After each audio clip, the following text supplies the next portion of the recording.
seen the power and flexibility of loops. Now we're going to see another powerful feature, one that's unique to Matlab. It's called logical indexing. Let's start with a problem and its traditional solution. Given a vector v of scalars, create a second vector w that contains only non-negative elements of v. Doesn't sound too complicated. In fact, though, there are a couple of subtle things in this problem that you might not get right the first time you try to solve it. Here's a solution. Let's go through it line by line. First, we initialize w to be the empty array. We've got to do this because that's the answer we need if there are no non-negative elements in v at all. If we don't initialize w, then for the no non-negative elements case, w will end up being undefined at the end of our program. In the second line, we introduce a new variable called jj and set it to 0. jj is necessary because we'll need to add elements to w one by one, and we'll use jj to specify the position in w at which to add them. It can't be the same index that we use for v, because they won't remain in sync as we copy some elements of v but not others. So we've got to have two different indices for the two vectors. And we got a simple for loop whose loop index ii can be used to index into v. We need to hit every element of v, so ii goes from 1 to the length of v.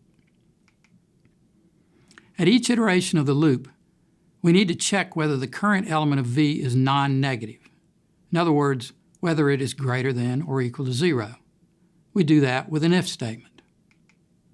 If vii is non-negative, we need to insert it into w.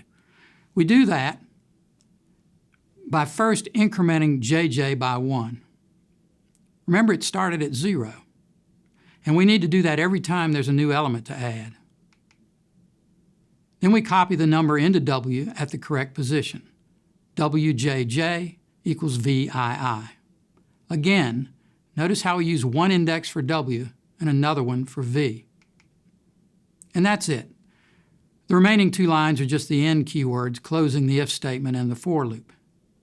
Handling jj is a little tricky, but it's not terribly complicated, and this is the way you'd do it with a typical programming language. But Matlab is not a typical programming language. Matlab provides a much more elegant and intuitive solution, a solution that's more, well, Matlab-like. Let's start with the solution that we've come up with so far. Well, with Matlab, we don't need to mess with jj at all. Let's get rid of that. There, jj's gone. But now we're assigning vii to w. That's not what we want. What we really want to do is stick vii onto the end of w, like this. The hard work is done by the single expression on the right of the equal sign. It constructs a vector that has all the elements that are currently in w, followed by vii, left bracket, w, vii, right bracket. And we assign this new vector back to w. It's much clearer here that we are appending vii to the end of w than it was with the other version, not to mention it's shorter. Matlab is just so nice to work with. And folks, it gets even better. The ultimate Matlab solution to this problem, and many like it, is one single line of code. In fact, it's less than 10 characters. If I could have the drum roll, please. Really? Okay, we don't have the drum. Anyway, here it is. It's concise, it's elegant, and it solves the problem. If you don't believe me, just pause this video and try it out in Matlab. I'll admit that this syntax looks a bit unusual. This is an example of logical indexing, and it definitely needs some explaining. But what it says is that the elements of w are set equal to the elements of v wherever those elements are greater than or equal to 0. In order to understand how it works, though, we first need to look at logical arrays. We've actually seen logical arrays already. We just didn't call them that. Last week, we saw that Matlab considers everything that's non-zero as logically meaning true and 0 as logically meaning false. And when we ask Matlab to give a logical true value, it returns 1. The greater than operation was applied to each corresponding pair of elements in the two vectors, like 4 and 5. 4 isn't greater than 5, so it gave 0 for false. -1 is greater than -9, so we get a 1 for true, and so on. In effect, it goes through each pair asserting that the left element of the pair is greater than the right element, and it returns 1 when the assertion is true and 0 when it's false. The result is a vector of logical values. These are not just ordinary numbers. The ones and zeros that are output by the greater than operator, or by any other relational operator, are special. They belong to a special type of value called the logical value. We'll see later that there are lots of types of values in Matlab, but for now we'll just point out that we've seen ordinary numerical values like you get when you do arithmetic, we've seen characters, and now we've seen logical values like you get from the relational operators. And we just got a logical array in the form of a vector. Well, there are other ways to produce arrays of logical values too. Consider this command.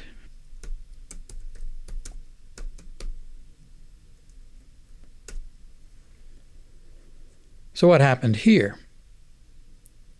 The first element of this vector is true. 2 is greater than 1, so we return a 1 for true. Second element is false, so here comes a 0. These are logical values. And what about the third one? Well, we've got 3 greater than 2, that's true, and 4 greater than 5, that's false. So true ANDed with false gives false. But then we apply the not operator here, symbolized by this tilde, to the false, and that turns it into true. And well, finally, we get a true here. Now, we knew that these results here were logical values because the relational operators give logical values. Well, now we'll tell you that the logical operators, in addition to the relational operators, return, well, of course, logical values also. So this is an array of logical values. It's a logical array. We can also create a logical array using a built-in function. Can you guess what its name is? Well, this ought to give you a clue.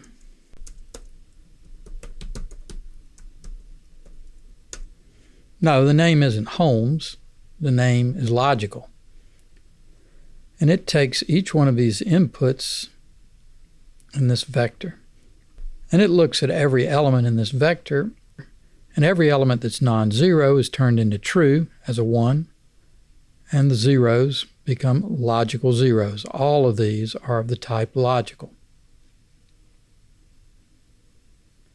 A very nice feature of Matlab is that it lets you index into an array using a logical array of the same size. Let's gin up a row vector with 3 elements called A. Easy. Now we're going to index into A using a logical vector of the same size, namely C.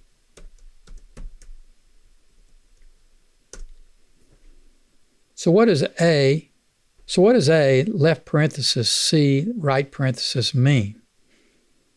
Well, to Matlab, it means that it should select those and only those elements of A where C has the logical value true.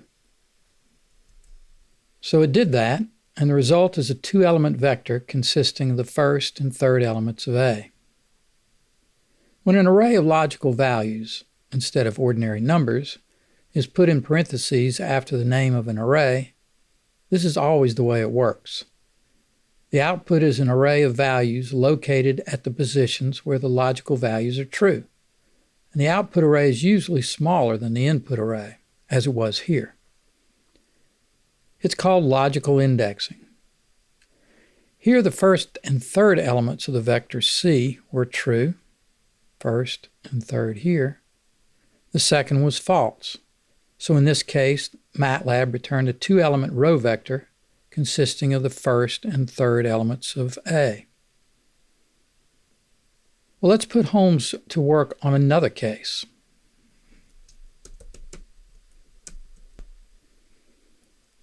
We've got a random set of integers in R, and as usual, I've initialized the pseudo-random number generator to make it easier for you to reproduce what I'm doing. I'll do that every time. Let's look at Holmes again. There. 2 1s, 2 0s, 2 1s. And now, let's do this. As you can see, the 1s picked up the 9 here, the 10 here, the 7, and the 1. And the 0s caused the 2 and the 10 to be omitted. So the output is 9, 10, 7, 1. This sort of indexing can be quite a mystery at first, but once you see what Holmes is actually doing here, it's not hard to understand at all. In fact, you might say it's elementary. And now we're ready to use logical indexing to do something useful. Suppose we've measured 10 voltages and saved them in a vector V.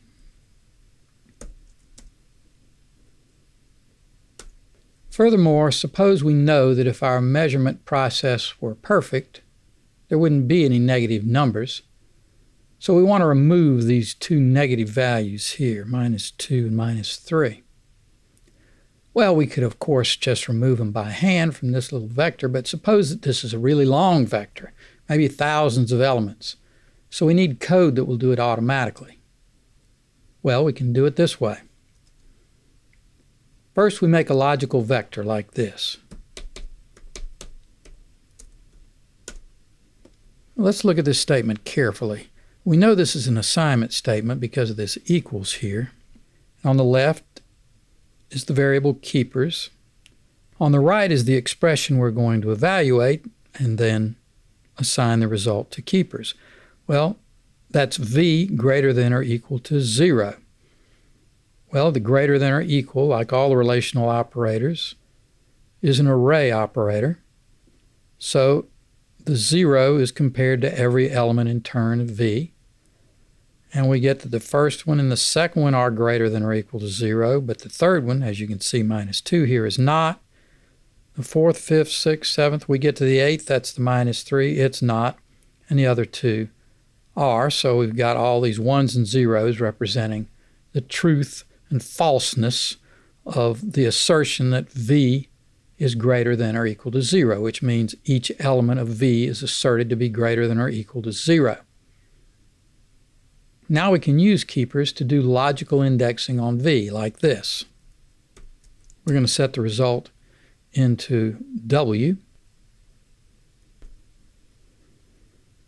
These two zeros, in other words, false, causes the corresponding elements in V, the -2 and the -3, to be omitted, and then this shorter vector is assigned to W. We did all this with just 2 commands. That's pretty good. But 1 command would be better. 1 line, 1 command, same result.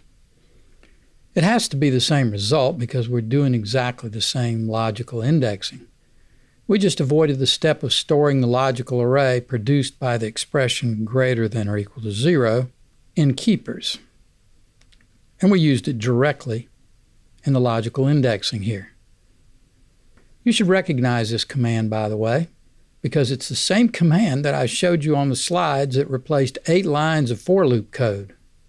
This version is a lot easier to program than the for loop version, and it runs faster, 10 to 20 times faster. We'll show you how to time code in just a little bit. In this speedy little command, we use the vector V in a relational expression here to construct a logical array that we use to index into the same vector V. But the logical array doesn't have to be derived from the array it indexes. For example, suppose that when the voltages in V were measured, there was a detector running that measured a confidence value for each measurement, and the values ranged, say, from 100 down to 0, like this.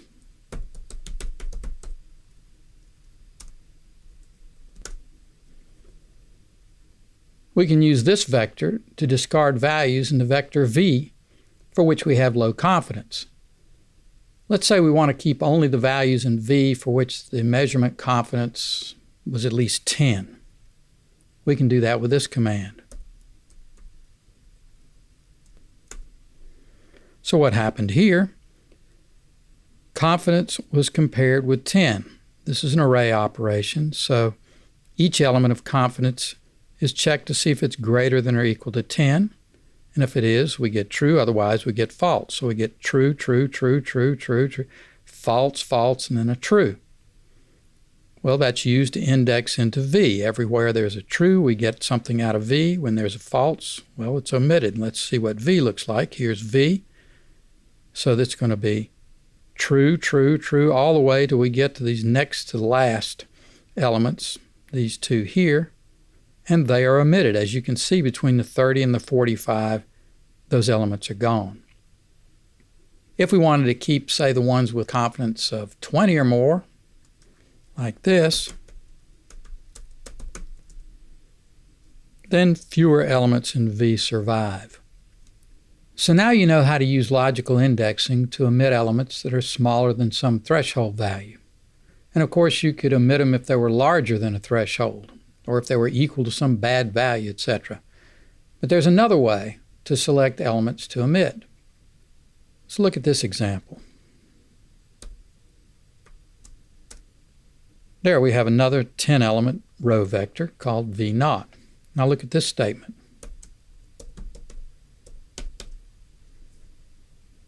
Here we're using V and V0 in this relational operation here to compare each element of V with the corresponding value in V0. We can think of V0 as a whole vector of threshold values, one for each element in V, and we'll get true only if V's element is greater than V0's for each element. Since we're using the resulting logical vector to index into V here, we get rid of each element in V that's not greater than its particular threshold. So if we look all the way back up here at V, the first element of V, 56, is greater than the first element in this threshold vector, so it gets kept. The next element, 34, is not greater than the threshold 35, so it disappears. The minus 2, well, it's bigger than minus 8, so it shows up, and so on. Okay, we've killed off a lot of elements with logical indexing, but it's important to point out that the vector that we've been indexing into is not changed. The omission takes place when the expression on the right of the equal sign is evaluated. So up here, for example, V confidence greater than or equal to 10, that's evaluated, and we come up with some trues and falses. That's applied to V, and the expression produces this vector. This vector is then assigned to V10, but V remains unchanged. Well, there is another way to use logical indexing that does affect the vector being indexed into. The effect is not to remove elements, though, but to change their values. You do that by using logical indexing on the left side of the assignment statement. So suppose, for example, that you wanted to replace all the negative values of V with zeros. First, let's remind ourselves what's in V. There. Now let's replace all the negative values with 0. That's these two, the minus 2 and the minus 3. We're going to replace those, and here's how we do it. Sure enough, the minus 2 is now 0. The minus 3 is a 0. Everything else is untouched. So here, V minus 0 produces a logical array again with true values only where the values of the elements are less than 0. And the meaning of this statement is that the value on the right side, the 0, is copied into those two elements, and only those two elements. Notice that no elements in V are lost. We still have a 10-element vector here, but some of their values are changed. 2 of them in this case. This might be a helpful summary of what's going on with these two different ways to use logical indexing. Logical indexing on the right, like over here, produces a subset of elements. Logical indexing on the left changes a subset of elements. In this case, they were changed to 0. But you can also change each one to a different value. Let's see how to do that. Start with the same V again.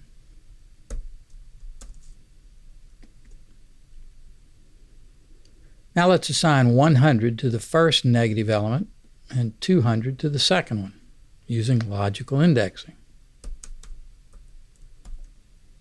When you have a vector of 2 or more values on the right, as in this example, the length of the vector has to equal the number of values that will be picked out on the left, which is 2. And so what happened? This element was negative and this element was negative, so they were picked out for assignment. And the first value here was assigned to the first one, so the -2 became 100. And the second value was assigned to the second one, so the -3 became 200. And now let's do both left and right logical indexing in one command. First, let's get that original V back again.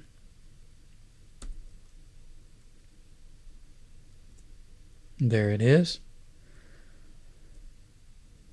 Now let's suppose you need to add 100 to each negative element for some reason. I don't know why. Here's how you do that with logical indexing. So what's happening here? Well, first, the V indexed with V less than 0 here on the right side produces a 2-element vector containing only the values -2 and -3. Second, 100 is added to that vector to get the 2-element vector containing a 98 and a 97. Third, on the left side of the equal sign, the logical indexing picks out only the 2 elements of V that have negative values, which happen to be the same elements that we looked at over here on the right, the -2 and the -3. The -2 is at position 1, 2, 3. The -3 is at position 10, 9, 8, 3, and 8, elements 3 and 8. And fourth, it assigns the first value that it got over here, which was 98, to element 3. The first one was less than 0. And the second element that it got over here, which was a 97, to the next element that was less than 0, which was element 8, the -3. And so now it's a 97. None of the other values were touched. And that's how you use logical arrays on the left and right in the same command. So far we keep saying logical arrays, but we keep using only logical vectors. Matrices and higher dimensional arrays work fine with logical indexing, but there's a big surprise coming. Let's clear the screen and get ready for it.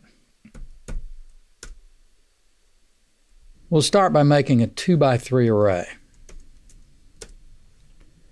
And now we'll use logical indexing to set a variable b equal to a, but keeping only the elements of a that are greater than 2. Before I hit return, I'll point out that this is just the normal right side logical indexing that we've seen before.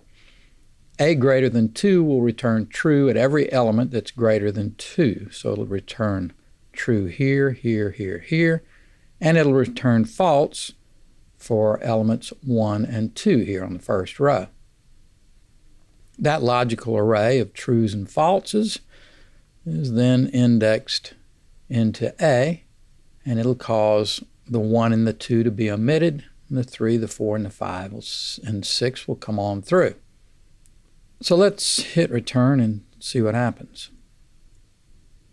Surprise! What happened to our nice 2x3 array? And where'd this column vector come from? Well, remember way back at the beginning of lesson 2, what we first said about arrays? No? Well, I guess I'm not surprised. That was a long time ago. Okay, I'll say it again. We said that an array is just a set of numbers arranged in a rectangular pattern, and that each row has to have the same number of elements as all the other rows. You know, like this. Well, if we were to simply omit 1 and 2 on row 1 and leave the rest of it the same, this row would just have this one element, 3. Row 2 would still have 3 elements, and 3 be hanging out way over here on the right. It looks something like this.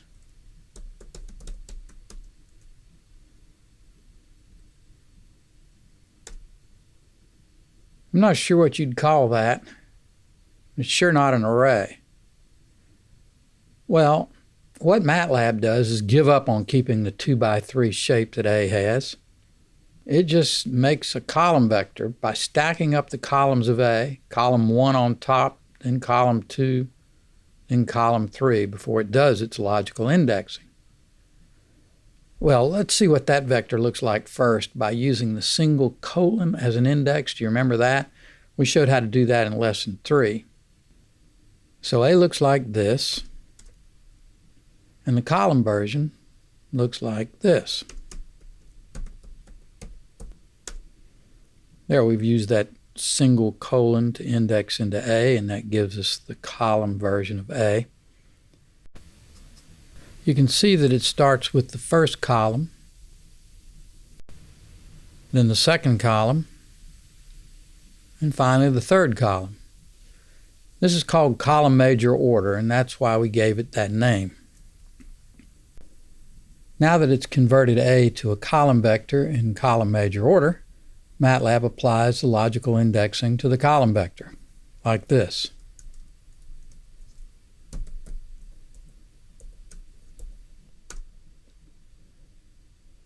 And there's the result, just the same as what we got directly up here. This is a strict rule. When you use logical indexing to an array on the right side of an assignment, then if the array is not a simple vector, it will always be converted to a column vector in column major order. And by strict, I mean, well, strict, no exceptions.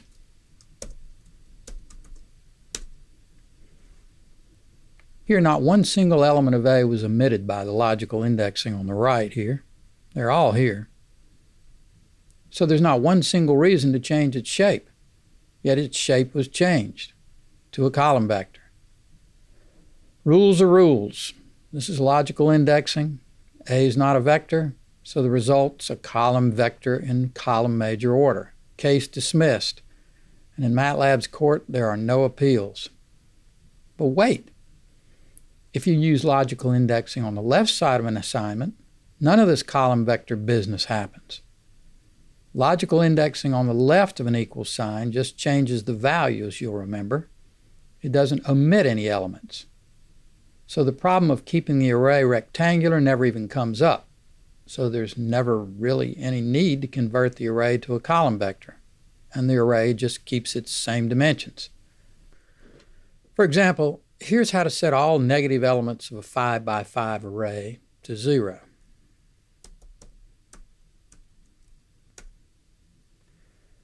I've used the random normal function here, which gives numbers distributed around 0, both positive and negative. Now let's get rid of those negative numbers. Replace them with zeros.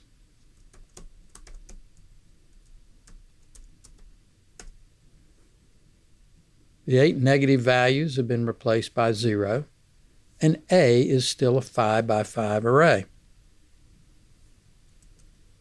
And it can keep its same dimensions because no elements are omitted by indexing on the left.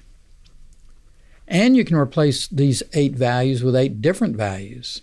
like this, for example.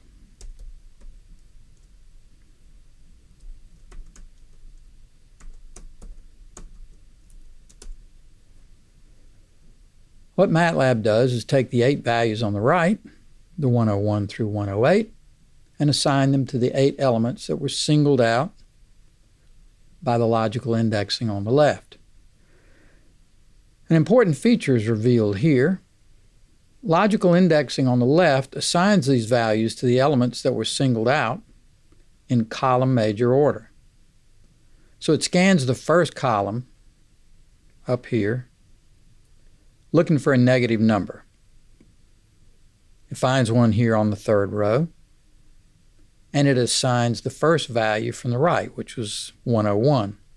So this becomes 101.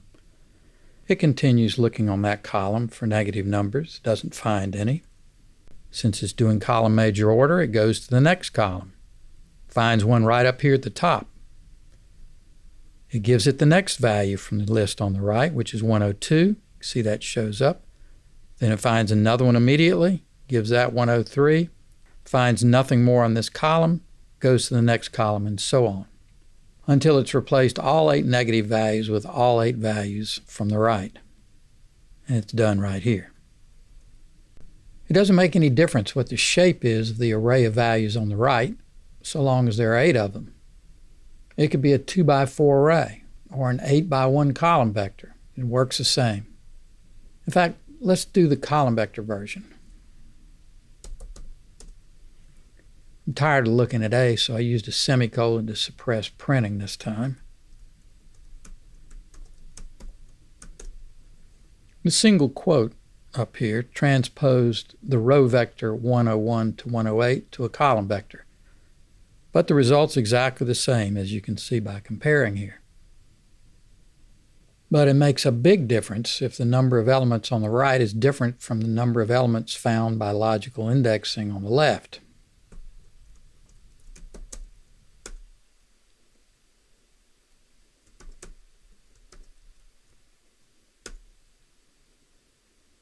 That's just a non-starter. But if you get the numbers to match up, the assignment works, the numbers are assigned in column major order, and A retains its shape. So we've seen that Matlab converts a non-vector to a column vector when logical indexing happens on the right of the equal sign, and it leaves the shape the same when logical indexing happens on the left. But wait, we saw a few minutes ago that you can have logical indexing on both sides in the same command. What happens then? You can't have it both ways. Looks like Matlab has finally painted itself into a corner. Let's look at an example. Suppose our task now is to find the elements in A that are greater than 0.1 and replace each one of them with its square root. First, we'll get A back. Okay, here goes. So we've got logical indexing on the left, which means A retains its shape. And we got logical indexing on the right, which means A is changed into a column vector. Let's hit return and see if smoke comes out of this computer. Ha! Rules are rules, huh? Well, Matlab, how do you explain this one? We've got logical indexing on the right, but the shape of A stayed the same. Well, as much as we might want to catch Matlab in a contradiction, we haven't. It applies logical indexing on the right to omit all the elements of A that aren't greater than 0.1, which leaves 17 elements, and it puts those 17 elements into a column vector in column major order. We don't see it anywhere, but that's what's happened. It used that column vector as input to the square root function, which returned a column vector of 17 square roots. Then over here on the left, it used the same logical indexing that we used on the right and identified the same set of 17 elements as needing to get new values. And then finally, it assigned those 17 values in the same column major order that it generated them over here. it all works perfectly. Matlab wins again. If you didn't know what's going on here, this command would be very cryptic. But a Matlab programmer, like you, knows what's happening. And it's all self-consistent and logical. It is logical indexing, after all. If you were using C or Java, on the other hand, you'd have to write 2 nested for loops with an if statement in the body to get this thing accomplished. You can do that in Matlab too, of course. Come to think of it, as an example, you should implement the same thing without logical indexing. Well, we're done with our introduction to logical arrays except for one quick example. It's an example of multiple arrays, all logically indexed in the same statement, just to show you that it works.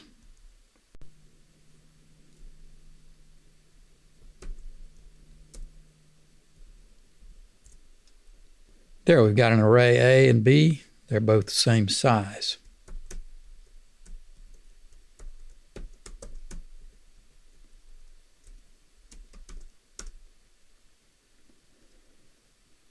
Here, each element in A that's larger than the corresponding element in B, so 89, for example, is larger than 34, is replaced by the difference between the two elements, so 89 minus 34 shows up here. 11 doesn't change because it's not greater than the corresponding element in B. It's still 11.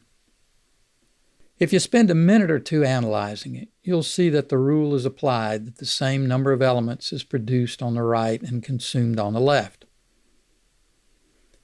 Well, with this example, we say goodbye to logical indexing. But don't forget it whenever you need to remove or change selected elements in arrays. Logical indexing is a powerful Matlab feature that can save you from writing many loops. Use it wherever you can.